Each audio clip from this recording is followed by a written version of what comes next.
All right, so we're out here today for the first time with the SAR B6C.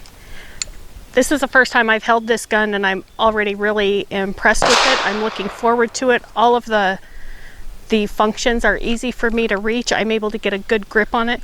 I'm gonna put my very first rounds through it cold, not ever having fired it before.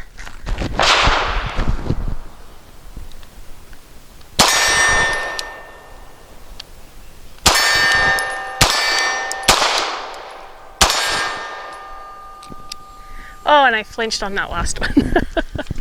So far, so good. I'm looking forward to see what this thing will eat. Cold shot impressions with the SAR USA B6C. Despite being a 13 rounder, a subcompact, I can get my whole hand on it, and that I consider to be quite the positive. Controls are within reach, maybe a little stiff.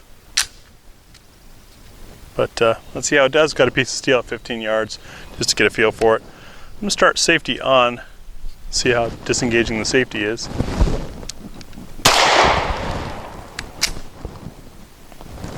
That was probably off camera, but we had an interesting hiccup there in the cycling. See how it goes.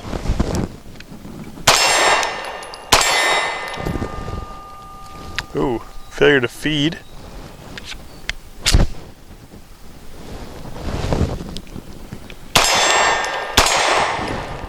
Maybe some growing pain.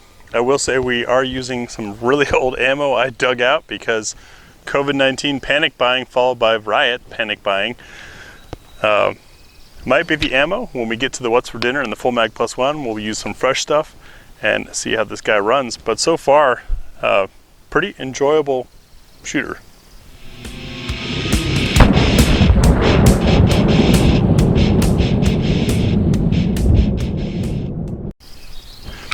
Full Mag +1 is how we start to see what the gun will eat. We're using PMC Bronze 115 grain. That's 13 rounds plus 1 in the chamber. Safety is engaged. Swap it out there. Notice I kind of move my hand a little bit. That's because I've got large hands, and the cutout here that gives you that pinky rest, hand rest, it's also a great place to pinch flesh. I learned my lesson on the Glock 19. Not gonna let that happen here. Anyways, piece of ABC zone size steel at 15 yards, so I got something to aim at. Let's see how this runs with 14 rounds in something much smaller, much smaller than a lot of the 15 rounders.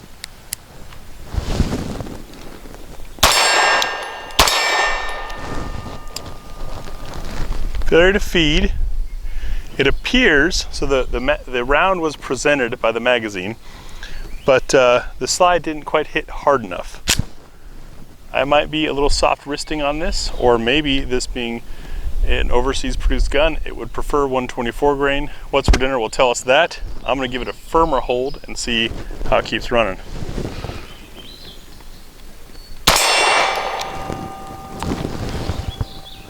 Same thing, the round is presented and just hitting the feed ramp at an odd angle.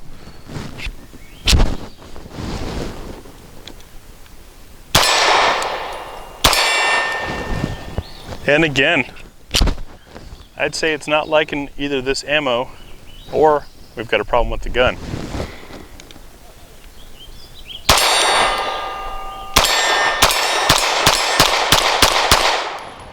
Or it needed some break-in.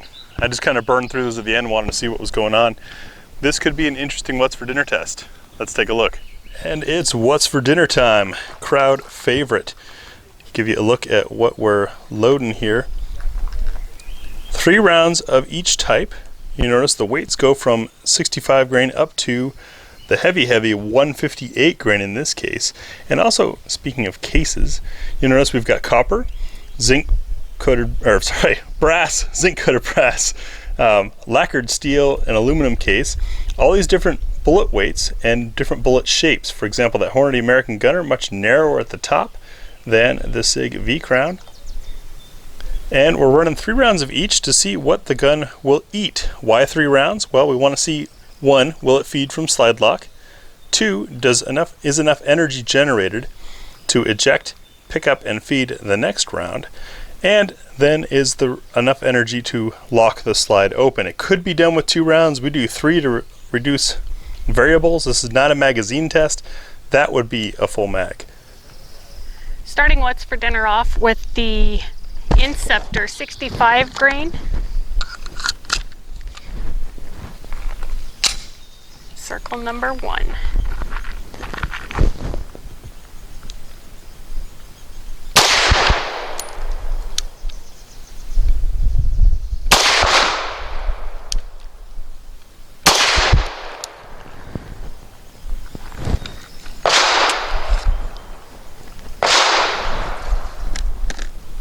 For circle number 2, I've got a clean 100 grain lead free. For circle 2.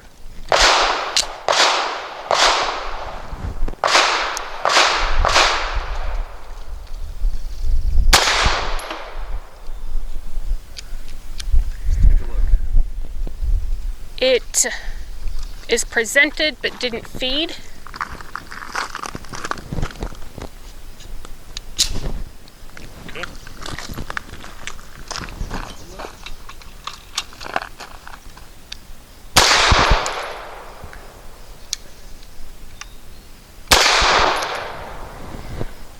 I threw one. Yeah, you did. That's why we do 3 rounds instead of 2. And for circle 3, the Norma monolithic hollow point MHP 108 grain. These have a more rounded nose, they're not as snubby. So we'll see if we have any issues with these.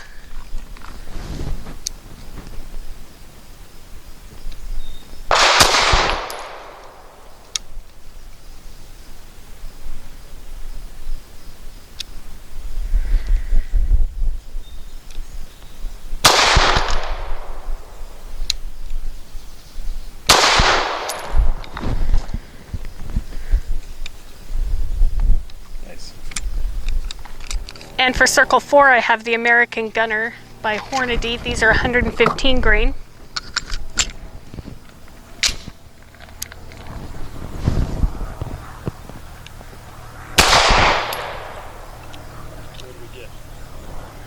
Same issue. It meets the feed ramp. It just doesn't go all the way up. And these are rather short hollow points. Yeah.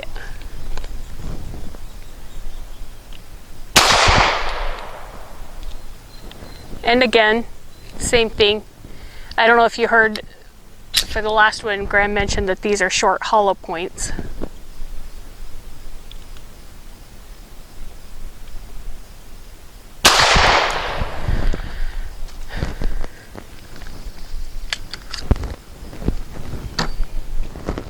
Next up we have the SIG 365V Crown. These are 115 grain. Circle number 5.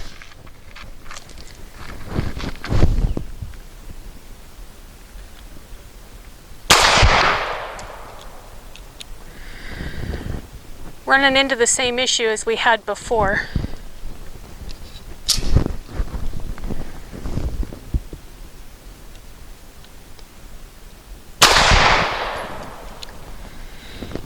And anytime there's an issue, and y'all are watching, I get more nervous.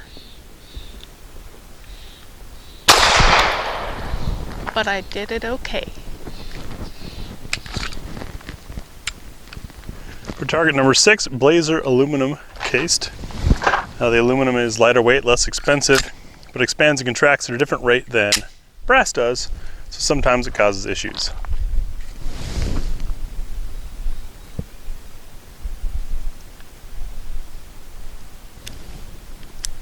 Safety works. Just confirmed it right there for you.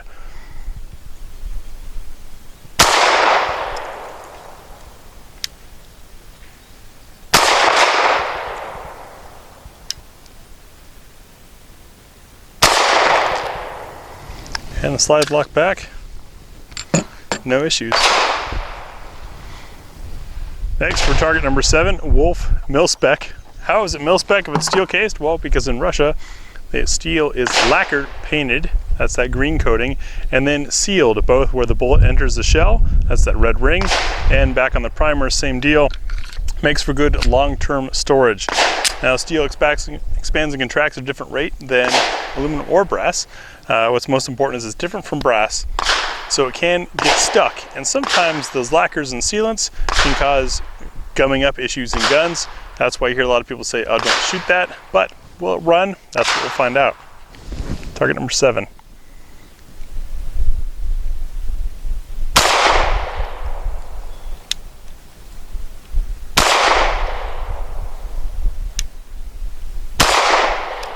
It does. Smoky. Yeah, it's that burning lacquer. Target number 8, we've got some MagTech 124 grain, but this is a JSP, a jacketed soft point. Not a hollow point, just exposed lead on the end. This is handy in states and countries where hollow points are banned. Performs pretty similarly, however, that feeding contact edge going into the barrel is soft, so you could run into some issues. Target number 8.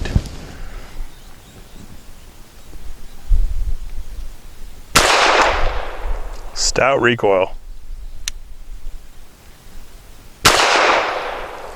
Really punches out of this gun.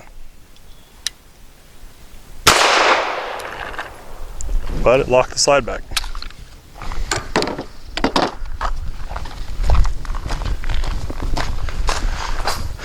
Target number 9, Remington's Golden Saber, the brass jacketed hollow point, BJ HP.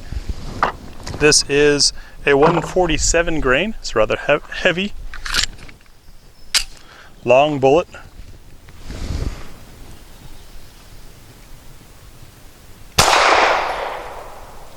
And it rips this gun from my hand. I must be a terrible shooter. Lock the slide back.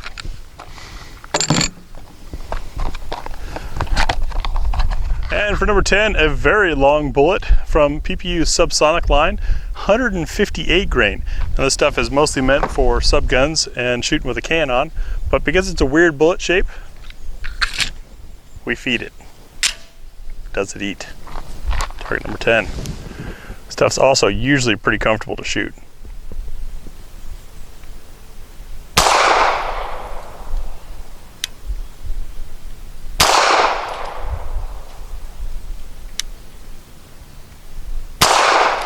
And today smelled like celery.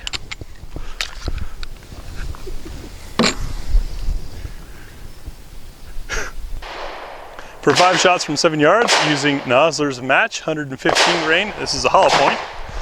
Be shooting at the left, circle square.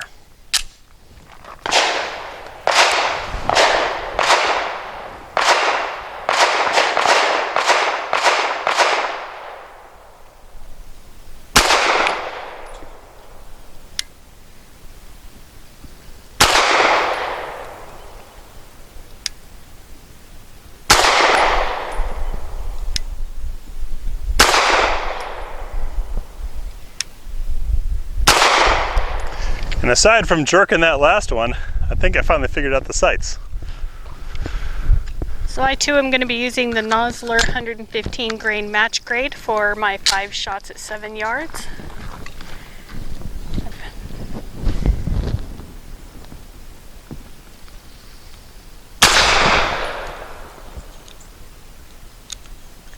Except for it didn't want to feed for me. It's the same issue as we had before. I'm going to tighten my grip.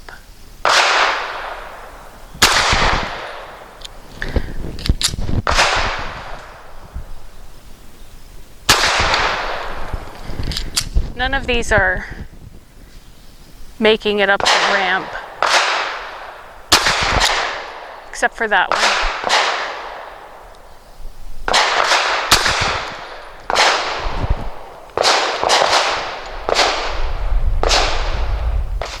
So my comment on the sights there. Now these are 3-dot sights. That's not the most accurate way to shoot, but it's a quick way to shoot and get on target, especially when you're aiming at torso-sized target. For bullseye shooting, I make sure the top edge of the front and rear sight are level, and with some sights like these, and you'll see in the tabletop video, the front sight dot is so large that it's really hard to make out where that top edge is, which is why my shots initially we're all going pretty low because I was guessing where the edge was, right? I'm not 20 anymore. Onto the gun. We did have some potential ammunition sensitivity. Now this is not an end-all be-all test. If you really like that particular load and saw it have issues in this particular gun, just know that in advance and do more testing on your own. We just want to see, is it out of the box ready to go or not. Other than that, out of the box, the gun ran nicely with most loads of ammunition. I noted in the tabletop video the roughness on the feed ramp. I think maybe polishing that might solve some of these issues. Of course, a good polish is only as good as it is clean, which means that after several rounds you could have some issues develop later on. But very comfortable gun to shoot, and for as compact as it is, I'm still impressed that I get my whole hand on there. There are full-size guns that I barely get my whole hand on. They figured it out well with this. The recoil impulse is interesting. You saw the system that's in this in the tabletop video, and it almost has stages. It doesn't feel like a solid just pop. You kind of feel some chunks. That might break in with time, tough to say. We shot this right out of the box. You saw our very first shots in this video. But overall, I'd say this is a great value gun. There might be some things you're going to watch out for, but that's why we do these videos. I would not decline recommending this gun to someone as long as they saw this video and paid attention to where things worked and didn't work. Nor would I bash anyone for having this. This is an affordable defensive tool that is also comfortable enough to get the practice you need on the range, and that's the most important thing. People pick up tiny guns or some unique obscure gun for defense, and it's no fun to shoot, so they don't practice it. How effective are they versus someone with a gun like this, where you can spend a day on the afternoon, not have a sore wrist, not have blood blisters from pinching yourself, things like that. So good job, SAR USA. So I love this gun, and I was really looking forward to adopting it as my carry, because for me it's much more enjoyable to shoot. I think that I would handle it more often. The slide is easier for me to operate, way easier than what I'm carrying now. So I was excited about this.